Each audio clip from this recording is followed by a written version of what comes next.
Reka nguhe ikaze kandi ngushimire wowe udahwema gukurikirana ibiganiro tugera tukugezaho uko bwije nuko bukeye. Uyu munsi ni umunsi w'ibyishimo, ni umunsi ukomeye cyane ariko unavangatiranyije n'akababaro.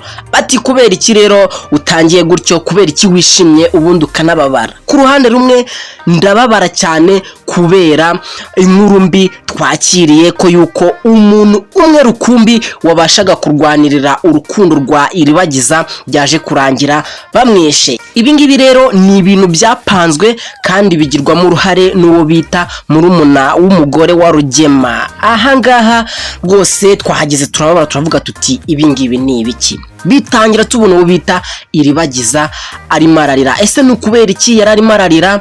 Reka nanone ngaruke mbabwire yuko uwo bita Cyusa mwabonye yuko yari arimo arabwira ababyeyi be, arimo arabwira mama we ndetse na Sylvie, amubwira ati mwebwe mufite ubufundo bwanyu murimo murakoresha. Yes, ariko nanone nanjye mfite ubufindo ndimo ndashaka gukoresha kugira ngo mbashe gutahura iribagiza wa nyawe. Ngira ngo muribuka yuko ubita Cyusa yabwiye iribagiza, aramubwira ati wowe iribagiza ndashaka yuko uzaza tukicara, twamara kwicara tugakora umukino. Uwo mukino ukazaba uri hagati yanjye nawe iribagiza wa nyawe ndetse n'undi bita Sylvie ndetse na Isimbe. Abavuga yuko uwo mukino bazawukina inshuro ebyiri, noneho inshuro ya gatatu hakazabaho ubufindo ababyeyi bombi bahari. Rero kubera episode y'uyu munsi ya 81 uburyo twayibonye, ni episode turi bugarukeho tukavuga tuti ni iki cyagenze neza, ni iki kitagenze neza. Nimba yagushimishije nyarukira muri comment wandi kuvuga uti episode y'ino munsi iranshimishije cyane, ko abenshi muraza mutameze neza, nanjye ubabwira ntabwo meze neza kubera ko nanjye ndi ku ruhande rwa iribagiza. Ese ni ukubera iki? Byaba ari ibyanyabyo? Uwo bita coach yaba yagiye, baba bamuhitanye, byagenze bite? Byose nibyo turi buze kurebera hano hamwe. Mbere yuko ngaruka nkababwira ingingo z'ingenzi zirambuye, reka nkubwire ngo banza urebe nimba warakoze subscribe, umuntu manuke utere comment, ntiwibagirwe gukora like kubera ko byose uzajya ubisanga hano. Aha ngaha ni hahandi uzajya uza ugatanga igitekerezo cyawe uko byumva, ugatanga igitekerezo cyawe uko byumva. Reka mbaze rero nguhe ikaze aho uri mu duce tugiye dutandukanye tw'igihugu. Ubwo ndavuga abantu muri iburasirazuba, mu turere tugiye dutandukanye, za Nyagatare, za Kirehe n'ahandi. Wowe uri mu ntara y'Amajyepfo, ubwo ndavuga za Nyamagabe, Gisagara ndetse na Huye n'ahandi hose. Tugaruke nanone nguhe ikaze uri mu majyaruguru ndetse na ndani mu mujyi wa Kigali, capital city of Rwanda. Na uri hanze y'u Rwanda ntago nakwibagiwe, njya nkubona. Wowe uri muri Kenya, Tanzania, Uganda, Nairobi, abantu muri mu birwa bya Caribbean mukunda kwandika comment cyane abansanga inbox bakanyandikira bati aha hantu ni heza cyane tuza tukaganirira. Ndagusuhuje wowe bita Genevieve. Kenshi cyane ukunda kunyandikira umbwira ngo sinjya ngusuhuza, ariko ndagusuhuje cyane kubera ko umwe mu bantu bagira uruhare kugira ngo bino biganiro bikomeze bize kandi bimeze neza. Ikiganiro cyo nta kindi bakita movie review, mubwira ngo dufitemo n'ikindi gice bita my comment, aho uri buze ugatera comment kuri post turi bushyireho, ubundi tukazaza tukayisoma neza cyane. Iyo turi kuvuga movie review, twe turaza tukareba filime uburyo yagenze, ikiza tukakivuga, ikitaragenze neza nacyo tukakivuga, kuba ko tuba dufite aho turi buze tukatangira ibitekerezo kugira ngo na timu yacu dukunda kandi duhoza ku mutima nayo ibone ko tuba twayitekerejeho, tunayihereza ibintu byinshi cyane dukeneye ko baduhindurira. Kuri uno munsi rero nari mubwiye ngo ngiye kugaruka nkubwira zimwe mu ngenzi tugiye kugarukaho. Mu ngingo z'ingenzi turaza kugaruka ku kijyanye na coach. Ese coach yaba yahitanywe baba bamwishe. Ese byagenze bite? Turitega iki muri episode yindi kurikiraho iribagiza ko tubona umuntu yari afite ugomba kuza akamuba hafi akamurwanira. Mwabonye muri episode ya 80 ya 79 80 aho coach yaje agakanga uwo bita Fabiola akamubwira ati uyu mwana mwamuzengereje uraza ukavugisha umwana uyu ukamuvanga mu mutwe uri nkandi, ukabona ko kubera ikimenyetso yari afite kinashoboka yuko aricyo cyaba cyamuhitanye. Turaza tugaruke kuri iribagiza yaje kuba yibuka zimwe mu nzozi, yaje kuba yibuka amwe mu magambo kamarade yamubwiraga. Kamarade yamubwiraga ati burangewe nubwo ubona mvuga kino kirimo cy'igiswahili n'iki, ngiyewe ntabwo nigeze mvukira muri Kongo Rwanda nta nubwo mazi. Ubona ko ribagiza byamutunguye. Aha ngaho ariho kamarade aza kumubwira ati burya ndakuzi wanyawe. Ikindi turaza kugaruka kuri Sylvie ndetse na mama Cyusa ariwe mama wa Sylvie, baje kuba bishima neza cyane kubera ko Cyusa yababwiye yuko nawe yafashe umwanzuro wo kubyigiramo akamenya who is iribagiza wanyawe kugira ngo ibintu bizagende neza, kandi anabasezeranya yuko icyo azakora ari kimwe uwo azasanga atari wanyawe bazaba bacanye wakareka. Rero ngo ikaze kuri uyu muyoboro wa YouTube bawita Inzozi Films. Ahangaha dukora filme tukagaruka kuri filme zigiye zitandukanye duteraho comment ariko zidasenya. Ngira ngo nimba ukunda ino team ya Big Family TV nyarukiraho ubanza unakoreho subscribe unarebe video baheruka gushyiraho nayo nayindi ni Inzira y'umusaraba. Ni filime imwe rukumbi muri iki gihugu ibasha kwa fodinga views 2000 mu minota 3. Izi ngizi ni inzozi z'aba filmmakers benshi hano mu Rwanda. Tubabwa tuti shout out kuri team Inzozi Inzira y'urukundo kubera ko muragerageza mugakora ibintu byiza. I mean Inzira y'umusaraba. Ahangaha rero reka tugaruke cyane tuvunagura tunareba byinshi cyane mu byagiye bigaragara muri episode. Ikintu cya mbere nshima nuko ibintu comment nyinshi mwagiye mutanga bazikurikije kandi neza cyane. Urabona scene ntabwo bya bindi byo kubona scene imara iminota runaka myinshi bikarambirana ntabwo bikibaho, kandi byose ni umusaruro w'ibitekerezo muba mwagiye mutanga. Ikindi ndakibashima cyane. Ikindi nukuba bari kugenda bagusha ku ngingo za bimwe mu byifuzo mwagiye mutanga. Nshimira abantu rwose muza hano mukandika comment ngo turishimira ko Cyusa yamenye iribagiza, ariko nanone ni igiki gikurikiraho.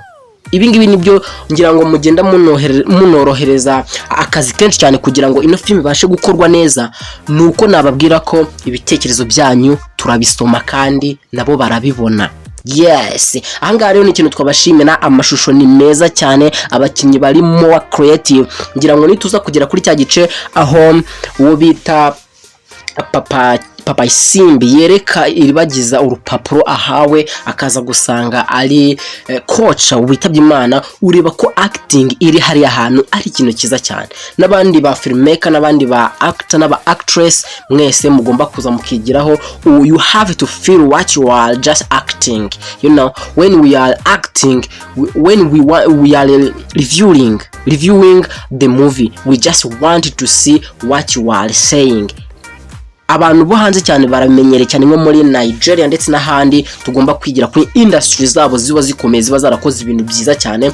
Twavuga ngo iyo uri kureba umukinnyi ibyari gukina ushobora just kutumva ikintu ari kuvuga, ariko kubera icyo bita body language muri film making ni ikintu gikomeye cyane. Body language ni ikintu gikomeye cyane muri film making. Aka gace rero bagakinye neza, ubona amaranga mutima abarimo. Shout out kuri iribagiza mukunda cyane. Nimba uri umufana wiwe manuka muri comment uvuga uti wow my girl did it kabisa, yabikoze neza. Ubona ko nimba ari umuntu yatakaje w'ingenzi just no kubireba gusa ugahita uguessing what happened. Yahangaha rero indabyo ndazibahaye kandi mbashimira neza cyane. Bitangira uwo bita Cyusa agana n'uwo bita mama we ndetse na Isimbi I mean na Sylvie mushiki we, ababwa bati ngewe nafashe umwanzuro, naravuze ni sinzigera na gato mvuga ngo ndagive up inze ndarekyaho, kubera ko ugiye no kureba kundi ruhande rumwe. Cyusa nawe ashaka kumenya ukuri. Muri episode yatambutse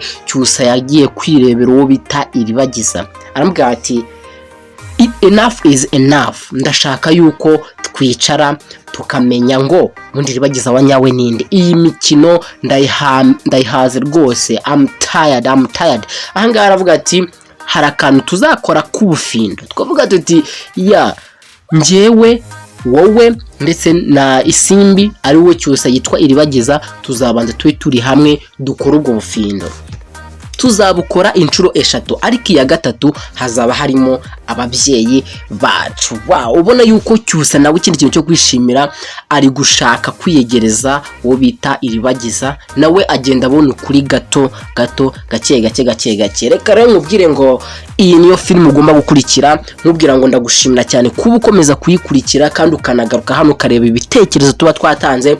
Nkubwira ngo muri my comment yacu uyu munsi nshaka kubabona yuko muri buze kwandika ama comment menshi cyane muvuga muti iyi film noneho uyu munsi yagenze gutya, tunatubwira ikintu tugomba kwitega n'ibyo dushobora kongera muri iyi filime. Erega ntabwo twifuza kubahereza ibintu bibi, ko abantu runaka babahereza ibintu bibi muri industry nyarwanda, ahubwo uyu nguyu wakabaye umuco, ibitekerezo bikaza, ibyo mwifuza tukabikora. Why if nimba nkoze filime ukaza ukavuga ati ya ndabona ibintu washyizemo atari ngombwa, ndabona uri gutinda, ndashaka yuko uri buze ugashyiramo kino kintu kugira ngo birusheho kugenda neza. Ningishyiraho kintu kunze ukakireba nanjye nkabisanisha nuko ndi kubyumva, bizadufasha kandi industry yacu izatera imbere, kuko ibi ngibi tubizi muri filime zo muri Nigeria, niho hantu honyine muri Afrika ndetse no muri Ethiopia hari filime bakora ukabona ku munsi ifite ibihumbi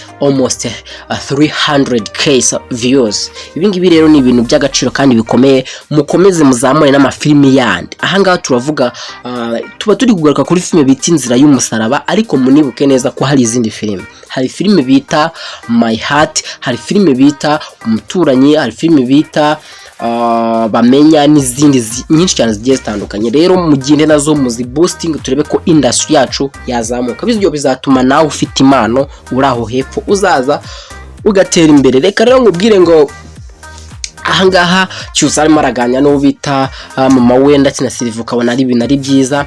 Duhita tuza ku yindi scene aho uwo bita kamarade aza yibukwa n'uwo bita iribagiza, ambwira ati burya njyewe sinigeze ngera muri Kongo. Iribagiza akavuga ati ukabona abaye astonished, ukabona aratunguwe, agahita akavuga ati nibyo koko ntabwo wigeze ugera muri Kongo? Unambwira ati wapi rwose njyewe ndakuzi neza. Bikanamutungura cyane kubera ko iribagiza we ntabwo ababizi, bigaragara ko haba hari ukuri kwihisha inyuma ya biriya byose. Ari nabwo kamarade ndetse na Emile bagiye kwishakira umuti nyirizina wo kugira ngo iribagiza ubwe azabashe yibuka, avuga ati what's going on this family, umuryango arimo wuzuye ubugome bimeze bite.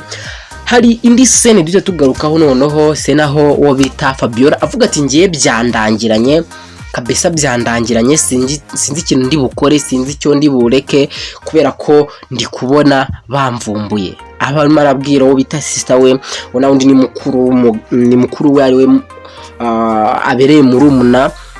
So ubwo rero twabwira ngo ahangaha Fabiola nawe ubona ko ibintu byamuranganye kandi ibintu yakoze byose bigomba kumugaruka. Ahangaha niho duhita tuzira kuri scene bakoze neza nk'abahereza amanota 100%. Baje bahita bakora akantu kuri uwo bita papa Isimbi, abari hanze ari kuri telefone, bamuzanira urupapuro. Ni urupapuro just rusanzwe, ukajya kubona uwo bita ararusomye.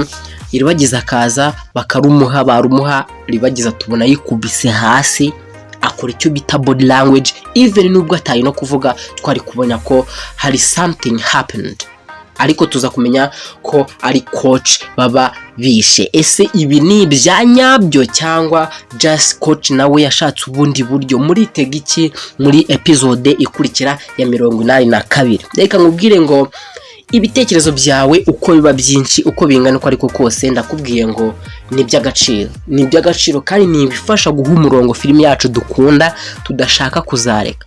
Mbwira ngo shout out kuri Big Family TV, mwatekereje biri hejuru, ubona ko buriya hari imbaraga runaka bibatwara kugira ngo mutekereze ku kintu runaka.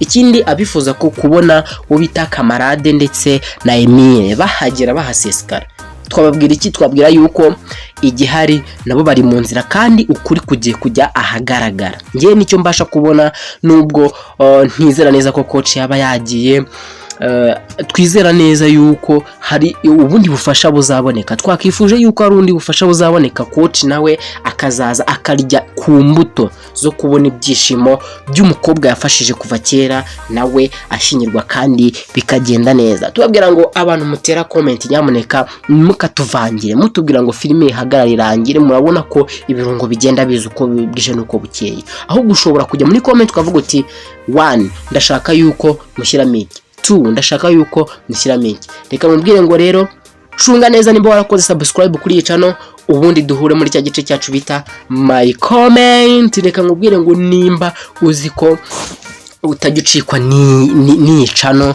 ucikwe ni ubusesenguzi, ucikwe n'iki kiganiro bita movie review, ya muri comment umbwire ngo sinjya ncikwa na gato. Reka mubwire ngo Imana ikomeze iguha umugisha, nuhaha uronke abari kujya ku kazi Imana ibarindire mu nzira. Birashoboka yuko ushobora kuva mu ntara imwe ujya mu yindi ugahura n'ikibazo, ariko mu izina rya Yesu ndakubwiye ngo Imana ikugende imbere, abahaha muhahe muronke, Imana ikomeze ibishimire. Ndabakunda. Ciao ciao.